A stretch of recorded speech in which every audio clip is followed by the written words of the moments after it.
అలసిన వానికి ఊరడించు మాటలు. సహోదరుడు భక్తి సింగ్ గారి పరిచర్య నుండి సేకరించిన అనుదిన ధ్యానములు. జూలై 7. నేను చేయబోవు కార్యము అబ్రహామునకు దాచెదనా. ఆదికాండము 18:17. యేసుక్రీస్తు ప్రభువు తాను ఏ విధముగా అప్పగించబడి సిలువ వేయబడునో ఆ విషయమును తన శిష్యులకు స్పష్టముగా తెలియజేసెను. అది విని శిష్యులు మిక్కిలి దుఃఖించిరి. ప్రభువు చీకటి రాత్రిలో గెత్సెమనే తోటకు పోవు ఆ చిన్న మార్గములో శిష్యులకు కొన్ని సంగతులు చెప్పుటకు ప్రారంభించెను. వారు మిగుల దుఃఖించిరి. ఏమి చెప్పవలనో కూడా వారికి తోచకుండెను. ఈ మాటలన్నీ యోహాను సువార్త 14 నుండి 16 అధ్యాయములలో, ఇక మిమ్ములను దాసులని పిలవక స్నేహితులని పిలుచుచున్నాను అని చెప్పెను. వారు తాము ఒంటరిగా విడిచిపెట్టబడదుమని తలంచిరి. కానీ ప్రభువు, నా తండ్రి వలన వినిన సంగతులన్నీ మీకు తెలియజేస్తిని అని చెప్పెను. యజమాని యొక్క విషయములన్నీ దాసులు అర్థం చేసుకొనలేరు, కానీ స్నేహితుడు అర్థం చేసుకొనును. ఆ విధముగా నీవు దైవికమైన స్నేహమును తెలుసుకొనగలవు.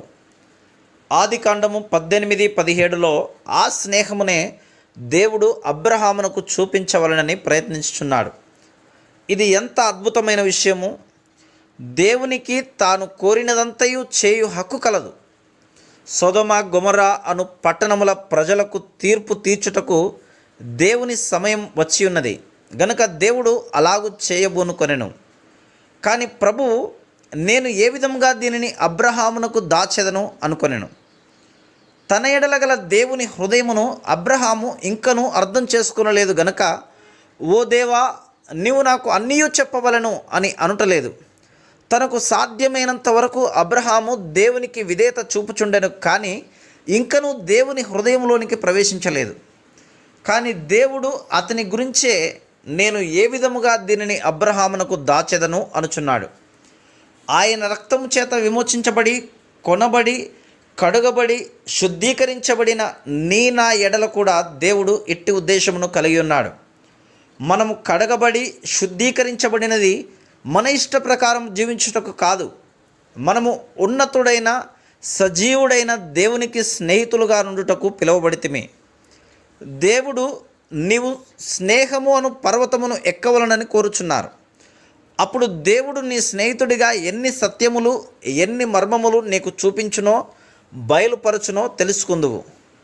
నీవు నిజముగా దేవుని బిడ్డవైన ఎడల, నిజముగా తిరిగి జన్మించిన ఎడల, అప్పుడు నీ హృదయములో బైబిలును తెలుసుకొనవలనని కోరిక కలుగును. ఇట్టి కోరికను నేను కలిగి ఉంటిని. ఒక్కొక్కసారి దినమునకు 12 నుండి 14 గంటలు బైబిల్ చదివేవాడను.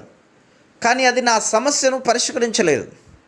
బైబిల్ జ్ఞానమును కలిగి ఉండుట నీ ఆత్మీయ ఆకలిని తీర్చలేదు. నేను గంటల కొలది ప్రార్థించిన ఎడల నాకు తృప్తి కలుగునని తలంచి తిని, దానిని కూడా ప్రయత్నించి తిని. ఎక్కడైతే నాకు వీలగునో అక్కడ గంటల కొలది ప్రార్థనలో గడిపి తిని. అయినప్పటికీ నా జీవితంలో ఓటమిని చూస్తిని. తర్వాత నా జీవితంలో అద్భుతముల కొరకు ఆశించి తిని. దేవుని కృపను బట్టి ప్రార్థన ద్వారా నేను చాలా అద్భుతములను చూస్తిని. దేవుడు నన్ను స్నేహితునిగా చేసుకొనవలనను ఉద్దేశం కలిగి ఉన్నాడని తెలుసుకునే వరకు అవి కూడా నన్ను తృప్తిపరచలేదు. కానీ పరిశుద్ధుడు, న్యాయవంతుడు, సర్వశక్తిగల గొప్ప దేవునితో పవిత్రమైన స్నేహమును ఏ విధంగా కలిగి ఉండవలెను? నేను ఏ మానవుని యొద్ద నేర్చుకొనలేని విషయములను దేవుడు తన పాలిభాగస్తునిగా, జతపనివానిగా, స్నేహితునిగా నేను ఎలాగుండవలనో తానే నాతో మాట్లాడ మొదలుపెట్టి సంగతులు విశదపరచెను. Praise the lord.